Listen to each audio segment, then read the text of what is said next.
Thank you very much. Bigotry, discrimination, it exists. I think we've all been victims of it in one form or another. And what's happened with Debbie and the school, that is a form of bigotry. It's actually bigotry of the ugliest kind, and it cannot stand. But this is not just about Debbie. She is a tough cookie. She'll get over it. She will move on. This will not be the first time that she or any of us have faced bigotry. What the issue at hand here is what the Department of Education has done, or specifically has not done in this case. And it is about an ongoing trend of the Department of Education really sending the worst kind of signal, not just to the public in New York City, but specifically to the school kids.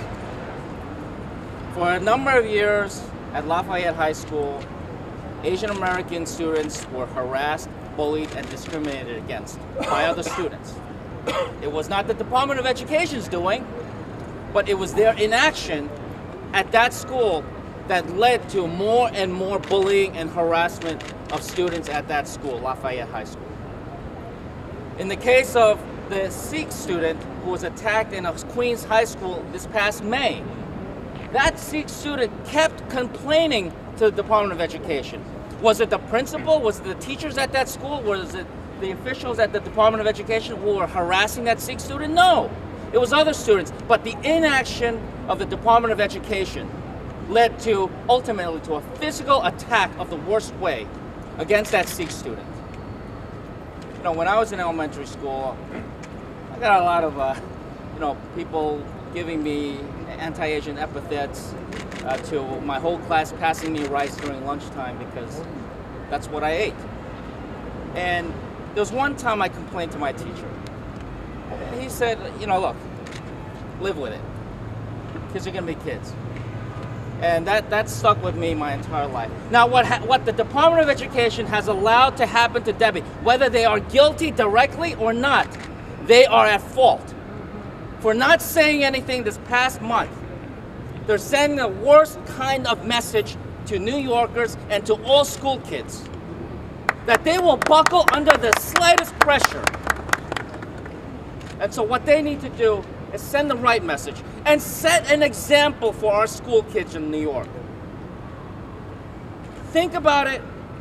What they need to do is give full support for the nurturing and the full launch and the success of the Kahlil Gibran International Academy. And what they need to do is to invite Debbie Almontazar back as principal of KGIA. And they need to do this. And it's not for Debbie. It's not for any of the people involved in the school. It's for the kids in that school. It's for all of the 1.2 million kids of New York City and the 8.2 million people of New York. It's the right thing to do. This cannot stand what the Department of Education has allowed to happen at KGIA. They must do the right thing. They must send a right message and set a fine example for the school kids and the people of New York City. Thank you. Thank you to everyone for being here today.